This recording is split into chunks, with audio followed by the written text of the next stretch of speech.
ഹിമിക്കോ എന്ന ജാപ്പനീസ് രാജ്ഞിയെ പറ്റിയാണ് സിനിമയുടെ തുടക്കത്തിൽ കാണിക്കുന്നത്. ജപ്പാനിലെ ആദ്യ രാജ്ഞിയായിരുന്നു ഹിമിക്കോ. ഡാർക്ക് മാജിക് കൊണ്ട് തന്റെ സാമ്രാജ്യം ഭരിച്ചിരുന്ന ഒരു ദുർമന്ത്രവാദിനിയായാണ് അവരെ കണക്കാക്കിയിരുന്നത്. അവർക്ക് മറ്റുള്ളവരെ കൊല്ലാനുള്ള കഴിവുണ്ടായിരുന്നു. തന്റെ ഒരു സ്പർശം കൊണ്ട് അവർക്ക് ആളുകളെ കൊല്ലാൻ സാധിക്കും. മരണത്തിന്റെ രാജ്ഞിയായിട്ടാണ് അവരെ കണക്കാക്കിയിരുന്നത്. അതുകൊണ്ട് തന്നെ അവരുടെ ജനറൽമാർ അവരെ പിടിച്ചുകൊണ്ടുപോയി ഡെവിൾ സീ അഥവാ ചെകുത്താന്റെ കടലിലെ മനുഷ്യവാസമില്ലാത്ത ദ്വീപിൽ മലകൾക്കുള്ളിൽ ശവക്കല്ലറയുണ്ടാക്കി അതിൽ അടക്കം ചെയ്തു. ആരും അവരെ തിരഞ്ഞു വരാതിരിക്കാൻ വേണ്ടി പസിലുകൾ കൊണ്ട് അങ്ങോട്ടേക്കുള്ള വഴി ദുർഘടമാക്കി. ഒരിക്കൽ എക്സ്കവേഷനിൽ വളരെയധികം താല്പര്യമുള്ള റിച്ചാർഡ് എന്നൊരാൾ അവരുടെ കല്ലറ കണ്ടുപിടിക്കുന്നതിന് വേണ്ടി തന്റെ മോളെ പോലെ ഉപേക്ഷിച്ച് വീട് വിട്ടിറങ്ങി. മറ്റാരെങ്കിലും അത് നേരത്തെ തുറന്ന് ആ മന്ത്രവാദിനിയുടെ ശക്തി പുറത്തുവിട്ടാൽ ലോകം നശിക്കുമെന്നാണ് റിച്ചാർഡ് കരുതിയിരുന്നത്. റിച്ചാർഡിന്റെ മകളായ ലാറ ഇപ്പോൾ ഒരു ബോക്സർ ആകാൻ പരിശീലനം നടത്തുകയാണ്. ലാറ മുറിയിലിരിക്കുമ്പോൾ ബോക്സിംഗ് പരിശീലകൻ വന്ന് പെൻഡിംഗ് ആയ ഫീ അടയ്ക്കണമെന്ന് ലാറയോട് പറയുന്നു. ഇതിൽ നിന്നും നമുക്ക് ഏകദേശം ലാറയുടെ സ്റ്റോറി പിടികിട്ടും. ലാറയുടെ അച്ഛൻ തിരിച്ചു വന്നില്ല.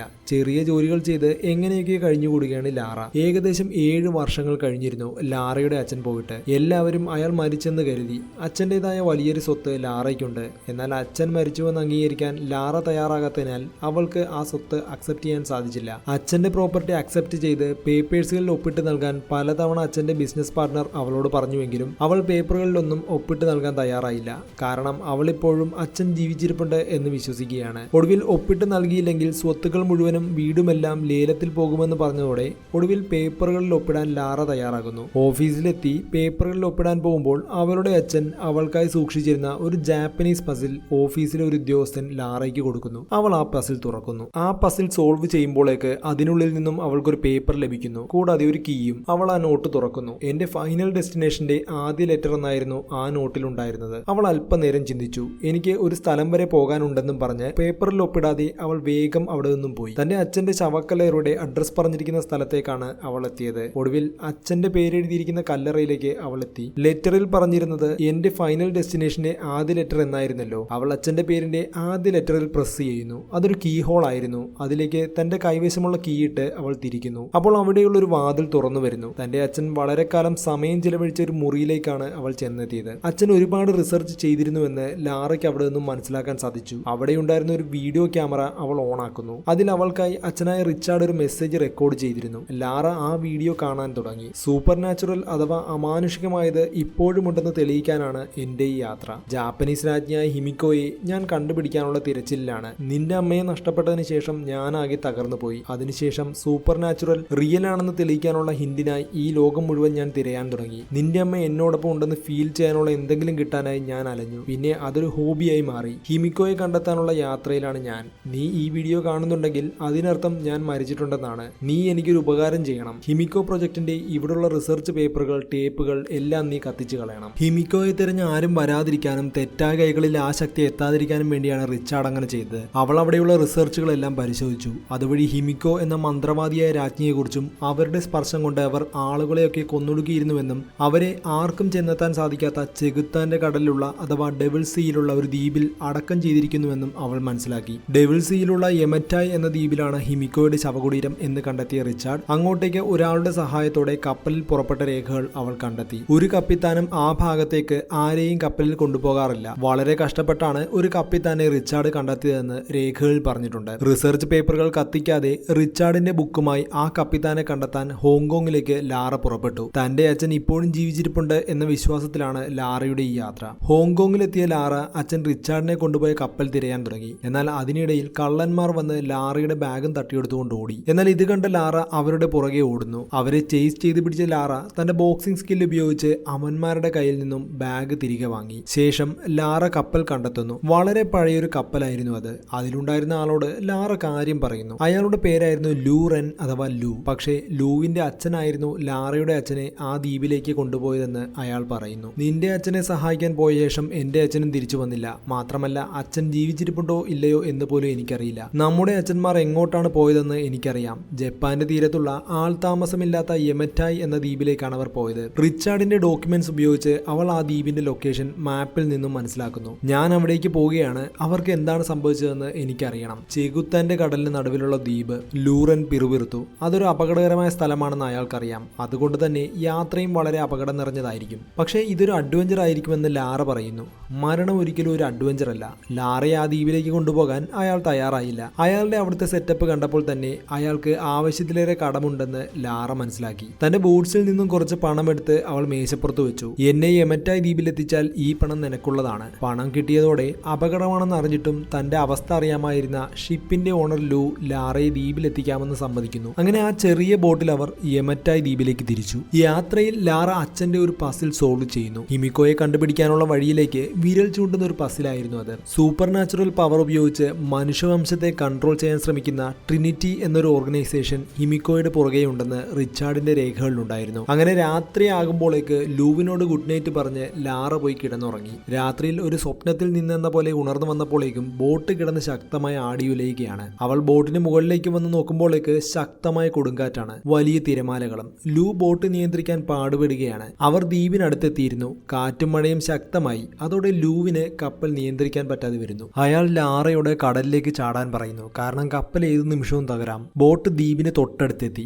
ലാറ അച്ഛന്റെ പേപ്പറുകൾ എടുക്കാൻ ബോട്ടിനുള്ളിലേക്ക് കയറി. പേപ്പറുകൾ എടുത്ത് പുറത്തിറങ്ങിയപ്പോഴേക്കും ശക്തമായ തിരയിടിച്ച് അവൾ താഴേക്ക് വീഴുന്നു. വീണ്ടും എണീറ്റ് കടലിലേക്ക് ചാടുമ്പോഴേക്ക് ആ ബോട്ട് വലിയൊരു പാറയിലിടിച്ച് തകരുന്നു. ഉണരുമ്പോഴേക്ക് ലാറ വേറെ ഏതോ ഗ്രൂപ്പിലുള്ള ആളുകളുടെ സങ്കേതത്തിലായിരുന്നു. ലാറയുടെ അടുക്കൽ മത്യാസ് വോഗൽ എന്ന പേരുള്ള ഒരാൾ നിൽപ്പുണ്ടായിരുന്നു. ഹിമിക്കോയെ കണ്ടെത്താൻ ശ്രമിക്കുന്നതിനിടയിൽ റിച്ചാർഡിനെ, അതായത് ലാറയുടെ അച്ഛനെ കൊന്നത് അയാളാണെന്ന് മത്യാസ് ലാറയോട് പറയുന്നു. നീ എങ്ങനെ ഇവിടെ എത്തിപ്പെടാൻ വളരെ കഷ്ടപ്പാടുള്ള ഒരു സ്ഥലമാണല്ലോ ഇത്. മത്യാസ് റിച്ചാർഡിന്റെ പുസ്തകം അവളുടെ ബാഗിൽ നിന്നും കൈക്കലാക്കുന്നു. പുറത്തിറങ്ങിയപ്പോഴേക്കും അവൾ കാണുന്നത് ഹിമിക്കോയെ കണ്ടുപിടിക്കാൻ വേണ്ടി ഒരുപാട് ആളുകൾ അവിടെ ജോലി ചെയ്യുന്നതായിട്ടാണ്. ലാറയോടും മറ്റുള്ളവരോടൊപ്പം ജോലി ചെയ്യാൻ മത്യാസ് നിർബന്ധിക്കുന്നു. അവിടെ വെച്ച് ബോട്ടിന്റെ ഓണർ ലൂവും അവിടെ ജോലി ചെയ്യുന്നത് ലാറ കാണുന്നു. അതായത് ലൂവിനെയും മത്യാസിന്റെ ആളുകൾ പിടികൂടിയിരുന്നു. അതിനിടയിൽ ലൂ ലാറയെ രക്ഷപ്പെടാൻ സഹായിക്കുന്നു. ഓടി രക്ഷപ്പെടുന്നതിനിടയിൽ ലാറ കുത്തൊഴുക്കുള്ള ഒരു നദിയിലേക്കാണ് ചെന്ന് വീണത്. അങ്ങനെ ഒഴുകി ലാറ ഒരു വെള്ളച്ചാട്ടത്തിനടുത്തെത്തി. ഭാഗ്യത്തിന് പണ്ടെങ്ങും അവിടെ ക്രാഷ് ലാൻഡ് ചെയ്ത് കിടന്നിരുന്ന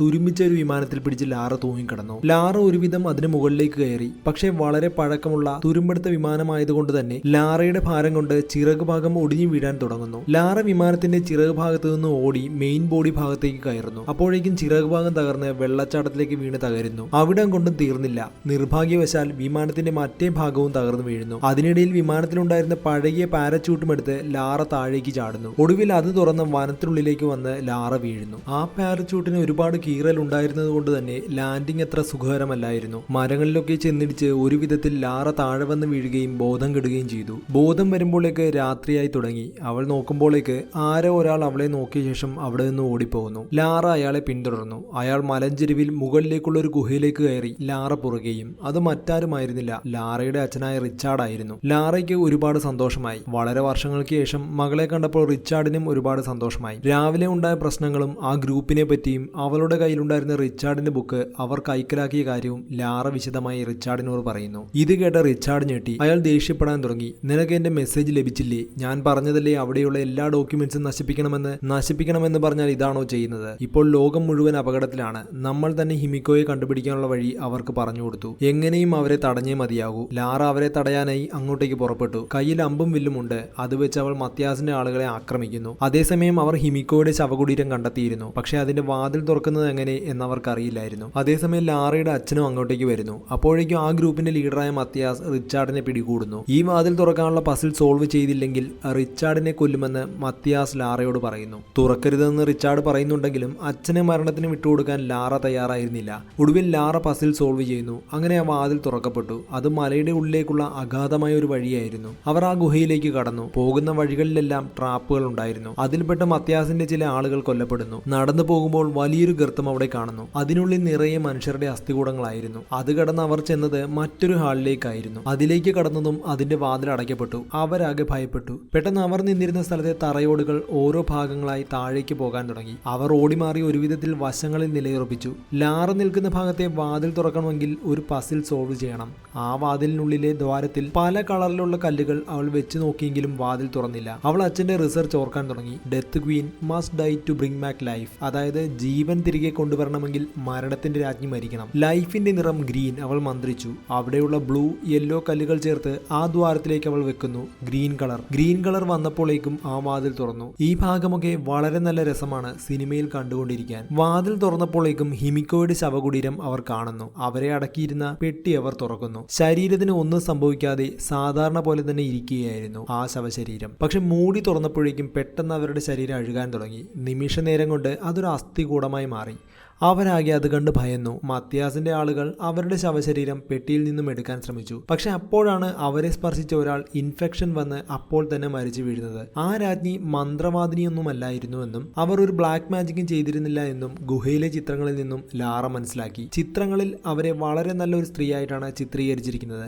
അവരെ ഇവിടെ അടക്കാൻ കാരണം അവർക്ക് ഈ മാരകമായ വൈറസ് രോഗം ഉണ്ടായിരുന്നത് കൊണ്ടാണ്. പക്ഷെ അവർക്ക് ഇതിനോട് രോഗപ്രതിരോധ ശേഷി ഉണ്ടായിരുന്നു. അതുകൊണ്ട് തന്നെ ആ രോഗം രാജ്ഞിയെ ബാധിച്ചില്ല. പക്ഷെ അവർ സ്പർശിക്കുന്ന ഓരോരുത്തരും രോഗം വന്ന് മരണപ്പെടുന്നു. അതുകൊണ്ട് തന്നെ അവർ ജീവത്യാഗം ചെയ്തതാണ് മറ്റുള്ളവർക്ക് വേണ്ടി. അവർ സ്വയം മരിക്കാൻ വേണ്ടി ഇങ്ങോട്ടേക്ക് വന്നതാണ്. അവർ മൂലം ലോകം നശിക്കുന്നത് കാണാൻ അവർക്ക് ആഗ്രഹമില്ലായിരുന്നു. ഇതെല്ലാം മനസ്സിലാക്കിയ ലാറയും റിച്ചാർഡും ഹിമിക്കോയെ ഇവിടെ നിന്ന് കൊണ്ടുപോകരുതെന്ന് മത്യാസിനോട് പറയുന്നു. എന്നാൽ അയാൾ അത് കേൾക്കുന്നില്ല. തനിക്ക് ഹിമിക്കോയുടെ ഒരു വിരൽ മാത്രമേ ആവശ്യമുള്ളൂ എന്നും പറഞ്ഞ് പ്ലെയർ ഉപയോഗിച്ച് ഹിമിക്കോയുടെ ഒരു വിരൽ മത്യാസ് മുറിച്ച് പ്ലാസ്റ്റിക് കൂടിനുള്ളിലാക്കുന്നു. അപ്പോഴേക്കും ലാറയും മത്യാസിന്റെ ടീമുമായി വെടിയുതിർക്കാൻ ആരംഭിച്ചു. അതിനിടയിൽ നേരത്തെ ഇൻഫെക്റ്റ് ആയ മത്യാസിന്റെ ആളുകൾ എണീക്കുന്നു. ഈ രോഗം ഒരു സോംബി പോലെയാണ്. ഇൻഫെക്ഷൻ ഏൽക്കുന്ന ഓരോരുത്തരും സോംബികളായി മാറുന്നു. അവരിൽ ഒരാൾ ആക്രമിച്ചത് വഴി റിച്ചാർഡിനും ഇൻഫെക്ഷൻ ഉണ്ടാകുന്നു. എന്നാൽ ലാറ ഇത് കണ്ട് ആശങ്കപ്പെടുന്നു. ഇതിൽ നിന്നും രക്ഷപ്പെടാൻ എന്തെങ്കിലും വഴി കാണും, അതുകൊണ്ട് ഇവിടെ നിന്നും പോകാമെന്ന് ലാറ അച്ഛനോട് പറയുന്നു. പക്ഷേ റിച്ചാർഡ് അവളെ പറഞ്ഞു മനസ്സിലാക്കുന്നു. ഞാൻ എന്തായാലും മരിക്കും,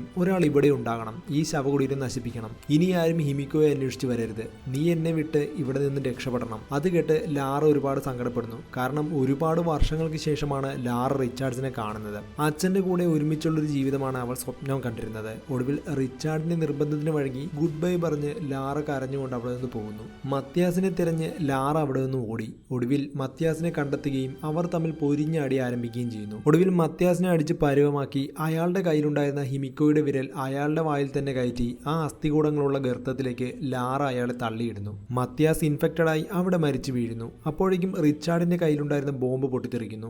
ലാറ അവിടെ നിന്ന് ഓടാൻ തുടങ്ങുന്നു. ഗുഹയിൽ നിന്നും പുറത്തേക്കുള്ള കയറിൽ തൂങ്ങി ലാറ മുകളിലേക്ക് പോകുന്നു. അപ്പോഴേക്കും കല്ലുകളെല്ലാം വന്ന് ആ തുരങ്കം അടയുകയാണ്. ലാറ മരിച്ചു കാണുമെന്ന് തന്നെ നമ്മൾ കരുതി പോകും. എന്നാൽ ലൂ വന്ന് പാറകഷ്ണങ്ങൾ എടുത്തു മാറ്റി ലാറയെ രക്ഷിക്കുന്നു. മത്യാസിന്റെ ആളുകളുടെ കയ്യിലുണ്ടായിരുന്ന ഹെലികോപ്റ്റർ ഉപയോഗിച്ച് അവർ ആ ദ്വീപിൽ നിന്നും രക്ഷപ്പെടുന്നു. ലാറ തിരികെ ലണ്ടനിലെത്തുന്നു. അച്ഛന്റെ പ്രോപ്പർട്ടി എല്ലാം ഒപ്പിട്ട് അവൾ സ്വീകരിക്കുന്നു. ലാറയുടെ ഗ്രൂപ്പിന് കീഴിലുള്ള ഒരു കമ്പനിയെ സംശയകരമായി ലാറയ്ക്ക് തോന്നുന്നു. പാറ്റ്ന എന്ന ആ കമ്പനി അമാനുഷിക ശക്തികളെ തേടി കണ്ടെത്താൻ ശ്രമിക്കുന്ന ഒരു കമ്പനിയാണ്. ആ സെയിം കമ്പനിയുടെ പേര് അച്ഛന്റെ റിസർച്ചിൽ നിന്നും അവൾ കണ്ടിട്ടുണ്ട്. സൂപ്പർ നാച്ചുറൽ ആയിട്ടുള്ളവ കണ്ടെത്തി അതുപയോഗിച്ച് മനുഷ്യവംശത്തെ കൺട്രോൾ ചെയ്യാൻ ശ്രമിക്കുന്ന ട്രിനിറ്റി എന്ന ഓർഗനൈസേഷനെ കുറിച്ച് റിച്ചാർഡ് പറഞ്ഞത് അവൾ ഓർത്തു. ട്രിനിറ്റി ഓർഗനൈസേഷനിൽ പെടുന്ന ആളുകളുടെ കമ്പനി തന്നെയാണ് പാറ്റ്ന. കൂടാതെ മത്യാസ് ഗ്രൂപ്പ് ഉപയോഗിച്ചിരുന്നതും ഈ കമ്പനിയുടെ സാധനങ്ങളും ആയുധങ്ങളുമാണ്. അതിന്റെ ഉടമസ്ഥയാണ് അന മില്ലർ, അതായത് റിച്ചാർഡിന്റെ ബിസിനസ് പാർട്ണർ. എല്ലാം മനസ്സിലാക്കിയ ലാറയുടെ അടുത്ത ലക്ഷ്യം സൂപ്പർ നാച്ചുറൽ പവർ കണ്ടെത്തി ലോകം കീഴടക്കാൻ നോക്കുന്ന അവരെ തടയുക എന്നതാണ്. അതോടെ സിനിമയുടെ അവസാനിക്കുകയാണ്.